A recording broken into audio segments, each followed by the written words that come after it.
So this tank's running at about 24.5 degrees, which I'm very happy with. 25 is my favorite temperature. There's a nice cool breeze coming here right now, a nice ocean breeze, which is all lovely. But I don't like to run my tank too hot. If I do get pathogens and I am medicating, I might raise it a little bit just to speed up the life cycle of the pathogens. But in general, 25 is a temperature that I'm very happy with for my tank. If you want to raise the temperature, you just turn the heaters up. If you want to drop the temperature, basically you need to consider a chiller or put a big fan over the sump or the tank. Welcome to Australia. Now you're gonna have to calibrate your refractometer anytime you use it. And this particular one is rusted out, so you can't really calibrate it. But that's not the end of the world as long as you compensate for the difference in the test. So just bear that in mind. You want to make sure that you keep these clean. Don't let salt end up in there, otherwise they do rust out. Then you got to go buy yourself another one, which isn't that fun. So this tank is currently 0.024, which is a very good salinity for running the tank. Now over time, the fresh water is going to evaporate. Therefore, the salt level is going to concentrate. Therefore, RO needs to go into this tank on a regular basis, and that has been happening. So because we're looking at introducing the fish into this tank now, we can consider lowering the salinity before the fish go in, just to ease osmotic pressure. The way you do that is by just taking a bit of salt water out, putting a bit of RO water in, and going down to anything as low as 0.020 would be an option. But I'm not going to say that's heaps important. What's going to be important is that this tank is lower than the quarantine tank, which I'm going to go and test now. But we wouldn't want to go to below 0.020 because we don't want to upset these snails that are all looking pretty happy with life. If you drop the salinity too much, any of your invertebrates are not going to be impressed. Normally they're okay, but they're not impressed. Now this is a quarantine tank. This is the best thing you can ever buy for your reef aquarium. What this will allow us to do is put our fish into the quarantine tank, allow the fish to stabilize before introducing them to the main tank. Because as you can imagine, for many species of fish, it's quite a journey, especially if coming from overseas, to get to you. Now, during that time, they'll not be fed, they'll be in compromising situations, they'll be caught, they'll be thrown in fish bags, all sorts of business that threatens them by stress. Now, when a fish is stressed, its immune system basically stops. All of its energy goes into its fight or flight system, its respiration system, and stuff like that. So, this tank here, which is ideal, basically means that you can put the fish in here, you can run them at a low salinity, 0.019, 0.020, and so forth. Then, you can put the fish in here, you can have them for a month, you can slowly increase their salinity until they get to what the display tank is, and you can make sure that the temperature and pH is the same as the display tank. Then you just catch them with a net, throw them straight in the display tank. Any issues that they may have had due to their stress from the move will have played out in here. Once their immune system comes back, which will take weeks, then you put them into the main tank and they're in a much better position. So a quarantine tank, exactly like this. This is perfect. It's got some places for the fish to hide. These fish look very happy. It's really an ideal situation. Now, a fan like this is ideal for temperature control. Being here in Australia, temperature is a very fun thing. But obviously, what does happen here is these lids need to come off when the fan's on, because the fan blowing on the lid will do nothing. The fan blowing onto the water will do everything. Now, the skimmer here isn't actually functioning right now, and it's not functioning for two potential reasons. This is an air-driven skimmer. It did work, but recently it stopped working, and it'll stop working for two potential reasons. One is that this air pump has started to age, and this is an air filter here. So if you pull that air filter out, you might let a little bit more air in. Otherwise, if the diaphragm split, then that could be the reason. Or it's just getting old and it's not working as well as it did. But anyway, that looks like a cheap little air pump. But if the air pump is not blowing enough air, you're not going to get the bubbles occurring properly. Or it could just be that the air stone, because these wooden air stones really only last for a year.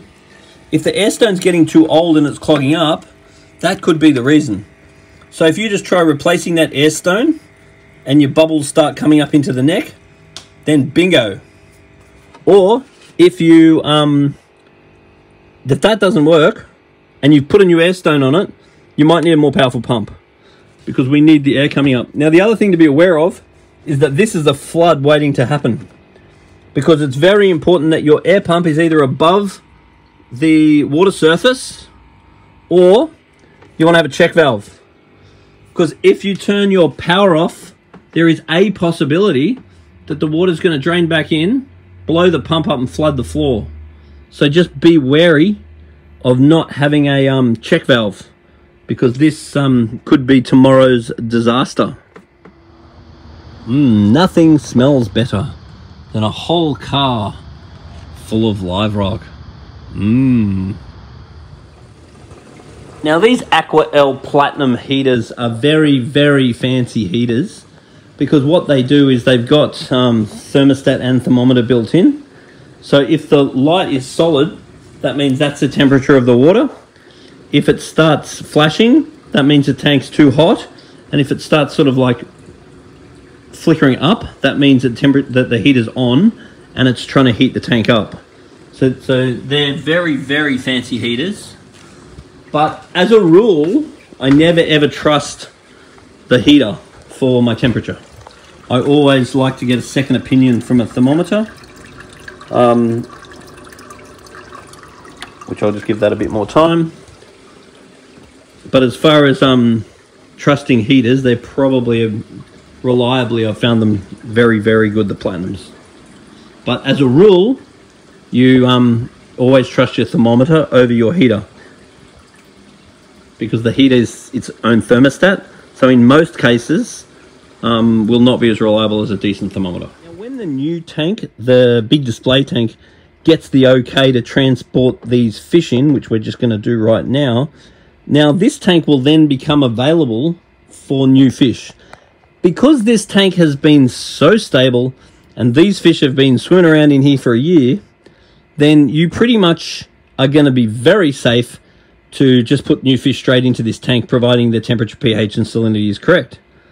Now, if you're using this tank like a normal quarantine, you do not want to do that, because let's imagine that we just put those fish in and they've been there for 1 month. Then we transfer the fish into the main tank.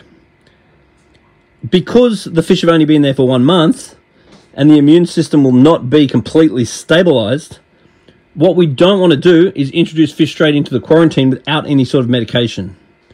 So we have various options. Option number one, completely drain the tank, completely dry the tank, so there's no pathogens possible in the tank because it's dry, and then set it up again new, which is a way of sterilizing the tank.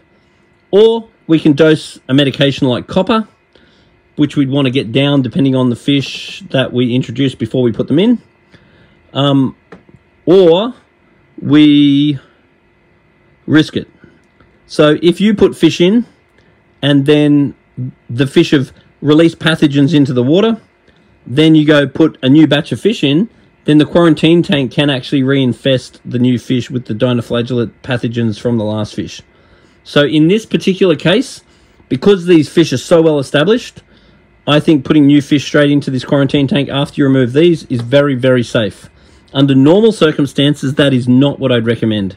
I would normally recommend, if the tank is not run with a level of medication, which I don't tend to do unless I don't tend to medicate unless I think I need to medicate.